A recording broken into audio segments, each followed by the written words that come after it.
So, moving to the objectives of our today's session. So, we'll be quickly understanding the concept of delegation, understand what are the do's and don'ts of delegation, and also understand role of each team member here. And also, I'm going to put some time, maybe 4 5 questions that you can try and answer some delegation questions. Okay, you will be able to find thousands of delegation questions in various resources and you know basically this comes under a topic called management of care in your NCSB and test plan. So if you have been following us, you must have seen that we do a lot of informative videos for overseas registered nurses and try to help them, by giving something which is completely free and accessible to them. And that is what our target is to, don't we don't want to hide the information or keep the information to only people who are able to pay, but we want to give a considerable amount of good information, all that we know to all the nurses across the world without charging a single penny. And that is what we try to do here at Edulogics.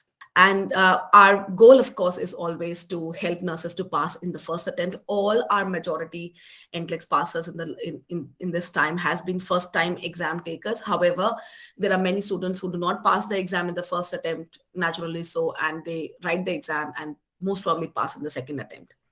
And of course, it depends a lot upon your hard work, your circumstances, and how much commitment you have. Okay. Now, we offer two courses in NCLEX. Quickly going through them. First is an NCLEX Miles program, which is an 8 weeks program, and the 8 weeks program is ideal for first-time exam takers who don't have any clue what NCLEX exam is and how it is conducted. And this is I would say, a detailed review which has classes every day, Monday to Friday, with 4 hours per day classes. All the classes are a lot Q&A based. We completely teach the NCSB and test plan. And if you do not know about the NCSB and test plan, would recommend to go to our YouTube channel and check out the NCSB and test plan video that we launched yesterday. So we gave you a very good feedback. I mean, a very good overview about the NCSB and test plan, and you'll be able to find the link to download the test plan as well. Now, our 8 weeks NCLEX Miles program, you will get all the resources, all support, and you get an additional access of 6 months. So it means you'll be with us for 8 months, and you can come back to the classes anytime. All the classes are recorded and made available to you late night or early morning next day. And you also do multiple mock exams with us, after which we give you one-on-one session to make you understand whether you're ready to go and write the exam or not. And I've heard many people saying that we're just going to do it and see whether we pass. That may not be a very good approach. We try to discourage that and encourage people to attend the exam thoroughly prepared, rather than just trying it for a fluke. It's an expensive examination, cost $350. Now, the bootcamp program is basically a kind of, I would say, I hate to call it as a crash course.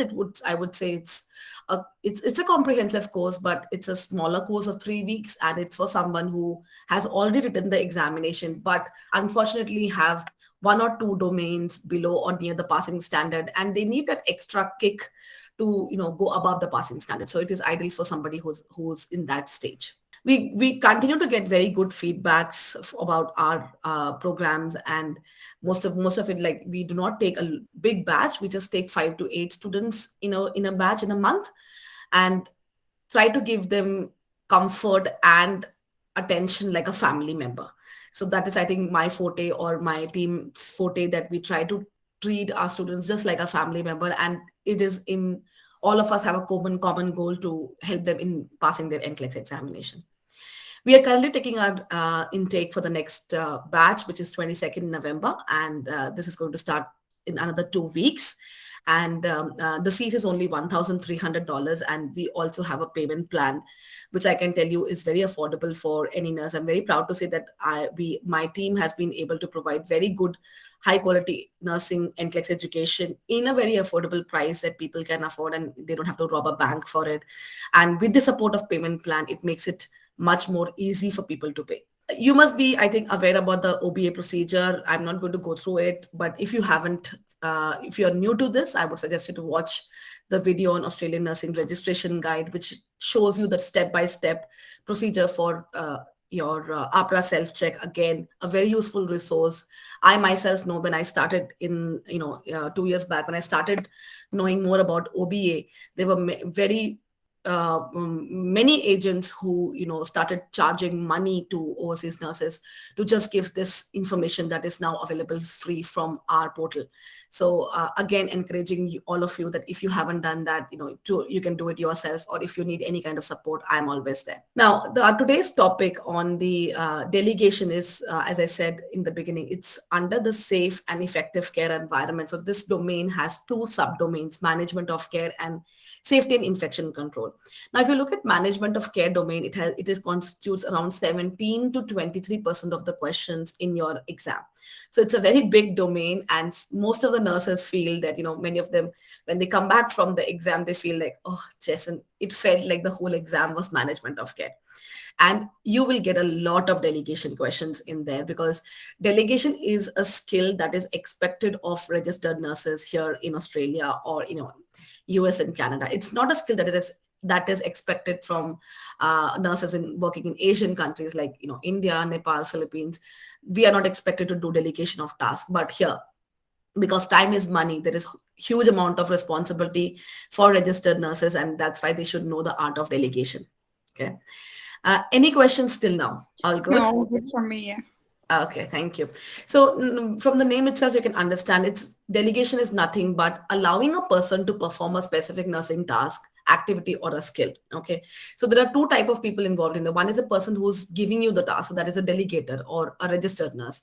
The other person is the person who is taking the task, or who is taking the accountability to perform that particular task. Now, in that case, that in commonly in NCLEX terms, you will see two terms very commonly, which is LPN and UAP. Now, LPN is also called licensed practical nurse, or also you may see LVN, licensed vocational nurse, in your NCLEX examination as a question. Now, this is not a term used in Australia. However, this is a term that is being used in NCLEX examination across the world. So even if you write the exam for US, Canada, or Australia, these will be the terms that you will see in the actual examination: LPN and UAP. Okay. Now, coming to LPN or LVN, basically they are also nurses, but they do a smaller program, like a 12 months or 18 months of program, and they perform the activities under the supervision of registered nurses and doctors. And they typically perform activities such as taking the vital signs, collecting the samples, administering certain type of medications like oral, subcutaneous, etc. They are not allowed to administer IV medications. And of course, here state by state protocols do vary, but generally no IV medications for LPN. And they try to assist the nurse in all kind of patient comfort measures and reporting, etc. Now, LPNs, when I say LPN, you should remember that they have done a proper program or a course. They have passed that program or course, and they are licensed. And in US and Canada, they write the NCLEX examination. So their exam is called NCLEX PN, NCLEX PN exam, and hence they are licensed to practice as a licensed practical nurse. Whereas UAP, now UAP are also called unlicensed assistive personnel, which from the name itself you can understand they may not have undergone a specific type of course, or they do not have any kind of registration, but they are maybe facility trained to do certain tasks, which mainly involves activities of daily living. So your bathing, feeding, ambulating, all these type of tasks are done by the UAP. Okay. Now, if just to give you an idea, if any of you have worked in the Australian healthcare sector, yeah, age case and stuff. So if you want to compare or try to understand, it will be somewhere like this. Now, UAP would be somewhere, closely, related to an AIN, or assistant in nursing in Australia. And just to again give you an idea, an LPN can be an enrolled nurse, whereas here in enrolled nurses do not write the NCLEX examination, but just if I look at the equivalence, yeah, they are equivalent to them.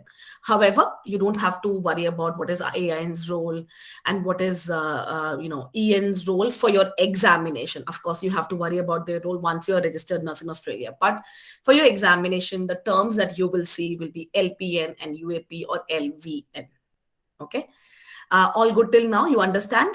Yes. Okay, perfect. Now, question comes, why do we delegate? Like, as I gave you the example that before, that when we all came here, when we started our practice in nursing, let's say in India, Nepal, Philippines, all Asian countries, we never used to delegate any kind of specific task. Although we do tell the, ward boys, whom we call there as, carers, or ward boys, to do this task, but accountability is, kind of haywire. So why delegation here is important is because, of course, you are saving time when you are giving these tasks to somebody who can do it, and your role is only for supervision.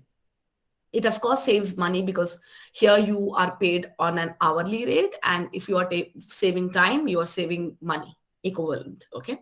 And more importantly, what standards of practice APRA mentions is that you are focusing on more complex tasks here.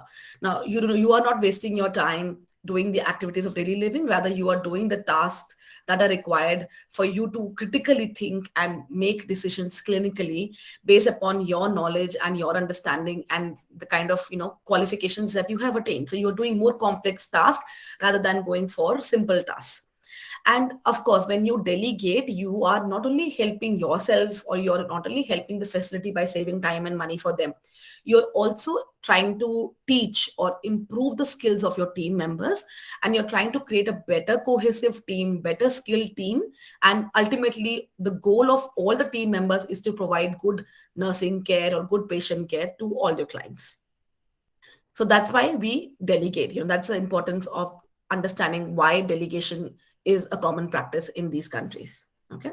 Now the next slide, I'm sure, is going to bring a lot of memory, or I would say deja vu for you. And I'm sure that you must have uh, you know uh, uh, studied this in your, I think, fourth year when you did management in your bachelor's in science of nursing. So whenever you are delegating, you have to remember that you are not delegating a task which is not appropriate. So first thing, the first right would be right task. Are you delegating a task to a specific person based upon his or her scope of practice? Okay. So the question you need to ask is that, for example, in Australia, you have the APRA standards of practice. In the same way, your standards of practice are available for enrolled nurses.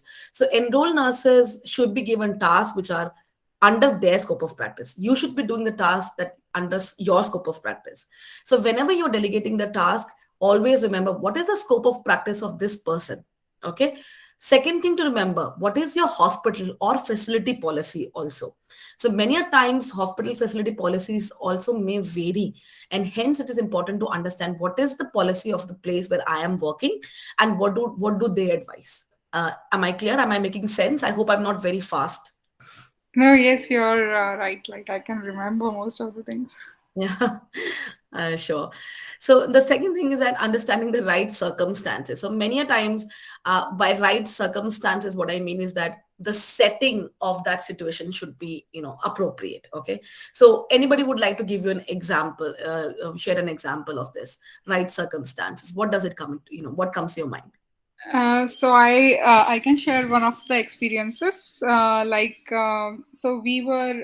worked in emergency department for like 3 years, Yeah, and over there I remember I catheterized a patient, and then there was another patient who came with a cardiac arrest. yeah, I had to I had to note the urinary output that yeah, came out of the patient, but I didn't, and I asked the ward boy to do it, yeah. and that was completely wrong of me to do that Mm, because it's mm, not mm. his job to Yeah, measure the urinary output. that's right. And that Yeah. So was one of the circumstances that I can share that I did a mistake.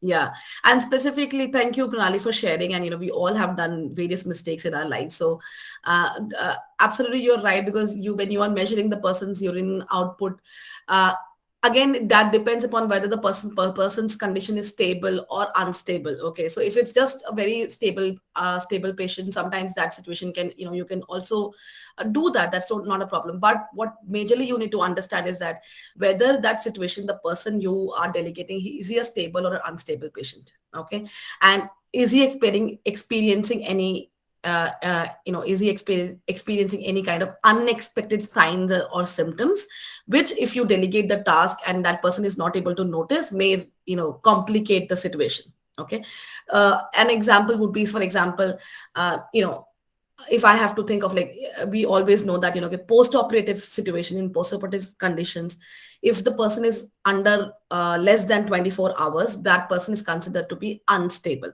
Okay, now if there is an LPN who is required, who I have asked to do a blood glucose monitoring, and that person is, maybe 8 hours post-operative, I will not be allocating that task to that person. Why?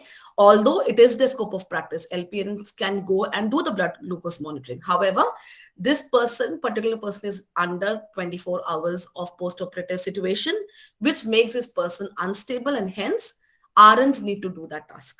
Okay. So are you understanding what I'm trying to tell you? Yes, like that. That's what I said. Like Yeah. an emergency room, you being a Yes. nurse from emergency room, I need to measure the intake output rather than asking anyone else. Yeah. So yeah, so that's what, if the situation, you also have to evaluate the situation, what kind of situation you are in, and hence delegate appropriately based upon what situation is. Okay. The third thing is right person. So Priya, if you haven't started your class, can you think of an example from your experience? I would like to share something today. Oh, I'm sorry. I am out. I am not here Okay.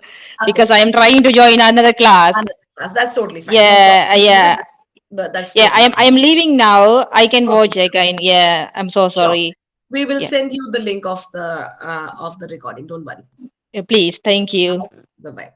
Bye. So my example would be, or how I can explain right person is, again, many a times what happens is, let's say, again, take this example, that you are delegating the task, and the person, although the person may be a specific, you may have specific designation, not necessary that they know that particular task. So you have to consider that person's knowledge, that person's skill and ability to do the task.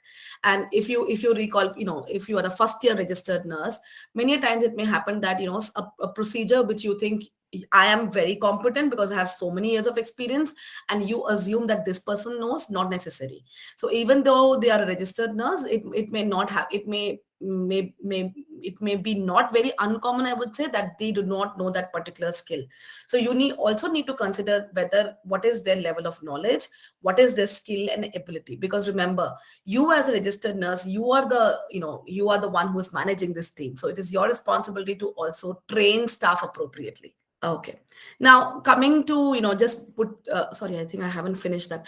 So then moving to the right direction. So even if you have allocated a particular task, don't forget to give specific directions to the person, or some books will mention right communication, very very important. So again, an example would be, if you are on your floor and you are telling again an LPN that, can you please go and take the vital signs of Mr. Phil and come back and tell me, and look at the other communication, can you please go and take the vital signs of Mr. Phil. Now the difference between the two is that, in the first circumstance, you're telling them to come back and tell you, and the second one is that you're just telling them to go and check the vital signs. So again, huge amount of difference in situations where you have to make a huge decision based upon the person's vital signs.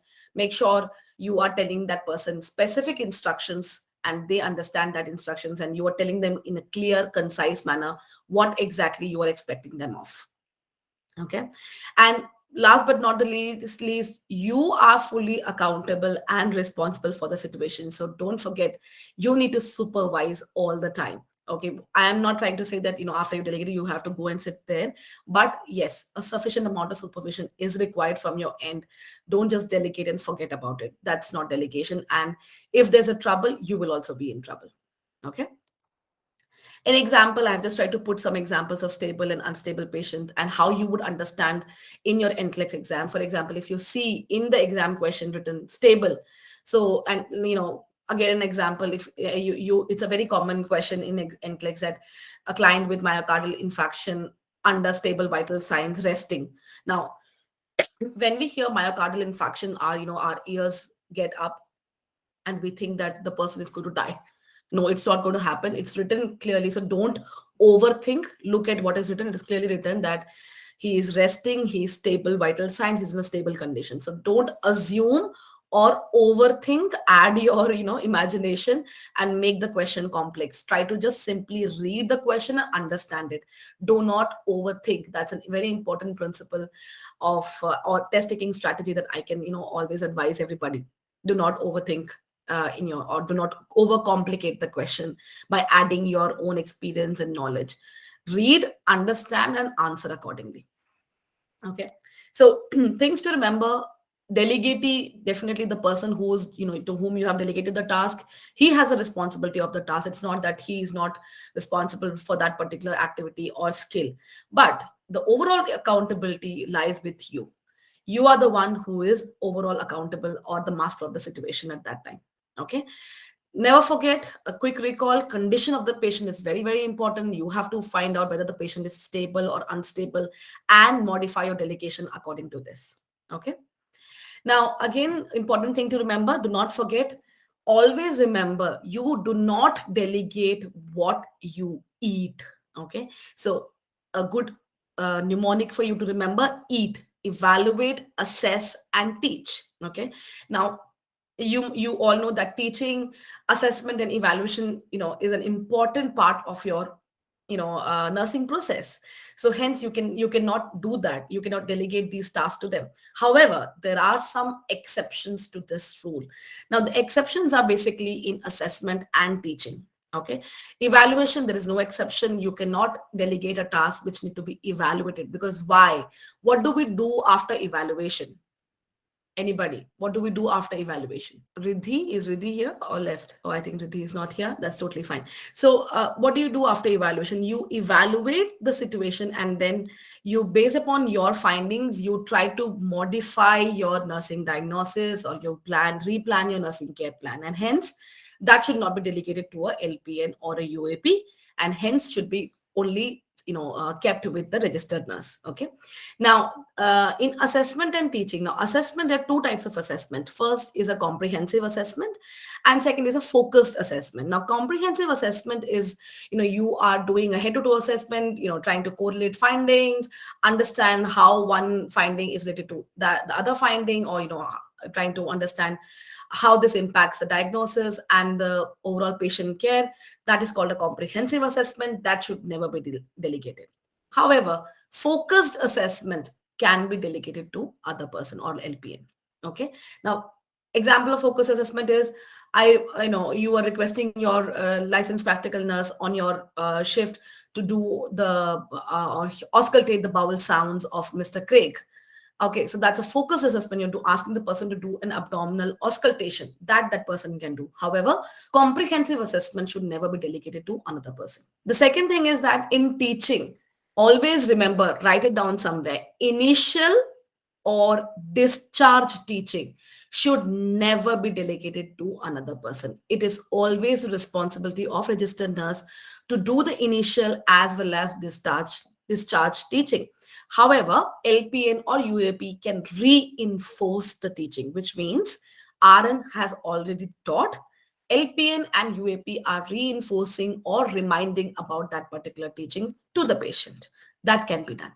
Okay, for example, if you have a new person who's going to start his insulin administration, self administration of insulin, RN's responsibility to teach him the first time properly, explain the procedure, demonstrate, re-demonstrate, and clarify any questions. But as a UAP, I can go and remind the person that you should be doing whatever as per the protocol or as per the prescription of the patient, the doctor, that every time you are going to have your meals, you should be doing your insulin administration at this particular time. That reminder can be given by UAP or LPN, but initial and discharge teaching. Always remember, is registered nurse's responsibility. Okay. I hope I'm making sense. Any questions, Remy? Any questions, Remy? So I'll move on. I hear no questions, which No, it's fine. okay, so I move on to the next point, which is, always remember that different states may have different laws, and but do not think, if you see in the question, always go by the general concept. If any specific situation is mentioned, then think about it. Otherwise, whenever you're delegating, from your NCLEX perspective, these are the common things that you must remember. So this may be, I think, very useful for you all to note down. So this is a scope of practice for registered nurses, LPN and UAP, which may be useful for your NCLEX examination. And if you see here, you will be able to see clearly that, assessment, your education, discharge, all that I have mentioned is mentioned in this, and UAP generally does or help in the activities of daily living. Okay. And the LPNs can do monitoring of findings, they can reinforce the teaching, they can do the routine procedures, they can even do ostomy care. Okay. And they can do, remember, the only thing that they can't do is in terms of medications is they cannot give any kind of IV medications. Okay. You will see a lot of questions if you go and review Saunders, or if you are using other platforms, you will be able to see thousands of delegation questions. And I think if you remember this chart, I think you should be fine in terms of answering your questions. I hope you are enjoying this, short session. And if you do, please, try to give us a review on Facebook. I'll try to give you the link of my Facebook page so that you can, if you have time, please go and write a review for us before we move to the next slide. Further slides are going to be just Q&A. Okay, so I think covered most of the factors that you need to remember in terms of delegation and delegation questions. This is what we can do in a shorter period of time, but if you join the program that we offer, you do management of care for 3 days. So you do, almost hundreds of questions of delegation practice with your trainers. So, but yeah, we are trying to make it as comprehensive and short and sweet as we can. Okay. Now, time to do some Q&A. So I'll read the question and would be happy to have some answers from your end.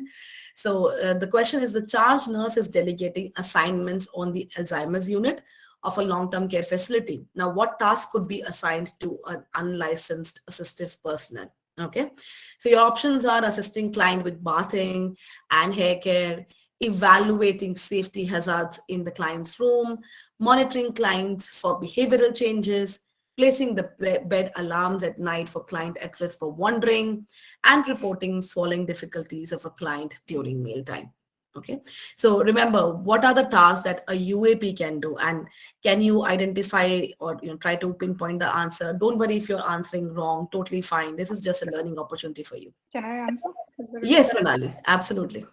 So assisting clients with bathing and hair care. Okay, so that is one. Then placing bed alarms at night for Yes, clients at risk for wandering. that's right. And Anything? reporting swallowing difficulties of a client during mealtime. Absolutely, 100% correct, Pranali.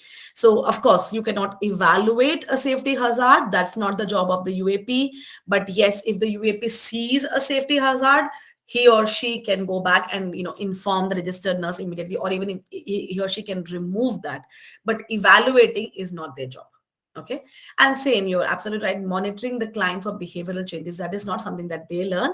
Any kind of monitoring of physical or behavioral changes, that's not the scope of practice for UAPs. Okay, excellent, Pranali. Okay, can you see this next question on the screen? So, an unlicensed assistive personnel has been floated to the emergency department because of several staff call-offs. So, since the UAP has never worked in the ED, what is the most appropriate task the charge nurse could assign? Okay, so this is a UAP. He has been working, but he has never worked in the emergency department. But he is there because of the shortage of staff. Now, what is the task that you think? One task that you think he can, you can assign the person safely. The options are: follow another UAP who has worked there previously, sit at the reception desk and answer the phone calls, and escort the client from the ED to the other areas for tests. Pranali, Yes, Any can I go? Yeah, that's why I'm just waiting for everyone else. I don't want to be, bombarded. No, totally fine. Totally fine. I think some of them are very shy. Yes, so I think first of all, it would be like escort the clients to ED, Yeah. from ED to the other areas for tests.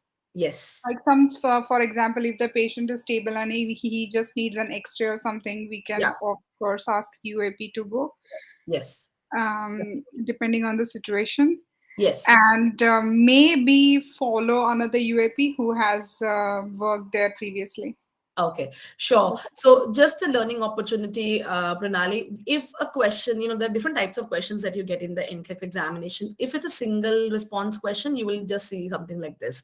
If it's a SATA or select all that apply question, they will be specifically written select all that apply, which I should have written in my previous slide because that was a SATA. But yeah, good, very good. You're absolutely right that escorting the client from the ED to other places is totally under the scope of practice for UAP. And why I would not say one, because it's just you are asking that person to come to the emergency department because of course you have a lot of work and a lot of staff have called off, so you want to allocate something that he can do, and rather than just if he follows another person, so he's not his time is wasted and not being very productive for the department. So escorting the client is a better answer for this situation. Okay. Thank you. Yes. Okay. Okay. Now, which task would be appropriate for the charge nurse to assign an LPN or an LVN? So, assessing a client who was just admitted to the unit, administering morphine IV push to a 2-day post-op client, bolus feeding a client who has a gastrostomy tube, or reinserting a PICC or a PIC line that a client accidentally pulled out. So, there's a question that what you can allocate or delegate to an LPN or an LVN. Is it only one answer? Then I'll go Yes, with bolus only one feeding answer. a client who has gastrostomy tube. Excellent, excellent. Absolutely right, Pranali. Yes, assessment cannot be done. If you look at the first option, it's an assessment when the person has been admitted. No, that cannot be done. IV push cannot be administered by an LPN, and neither can a PIC line be reinserted or inserted. So, absolutely, as we mentioned in the slide here, this one, they can definitely do enteral feeding. They can do all that. They can help you definitely with this. Okay, so bolus feeding can be done by them, and that brings to us to the last question of the day. Okay, so the last question is: the RN and LPN are caring for a client with an established colostomy.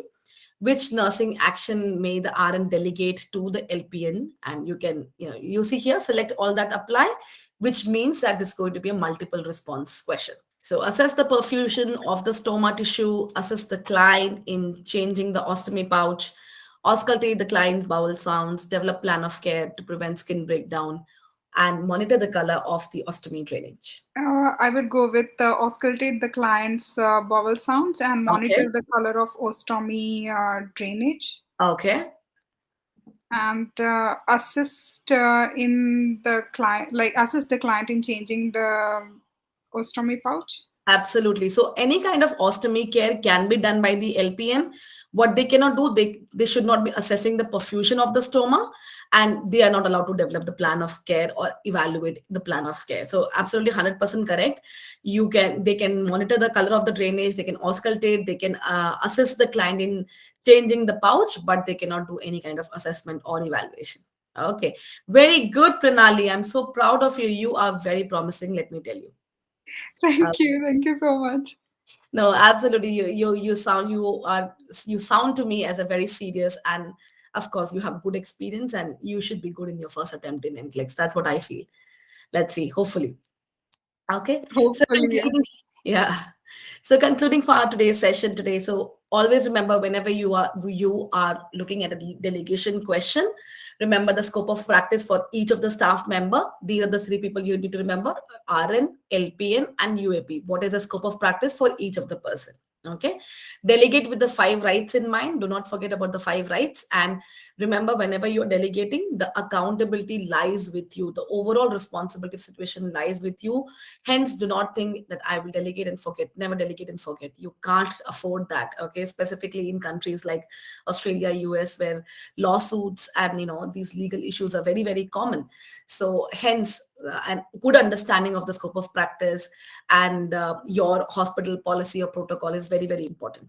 Okay, so if in case you have any questions about the topic, or you have any questions generally about OBA, NCLEX, and OSCE, I'm happy to answer them. This is my contact number, and this is our Facebook and YouTube page.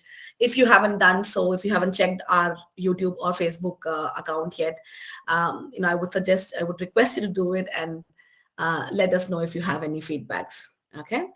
Any questions before we wind up today's session? It was lovely to have this quick session. Thank you so much for joining in. Any questions till now?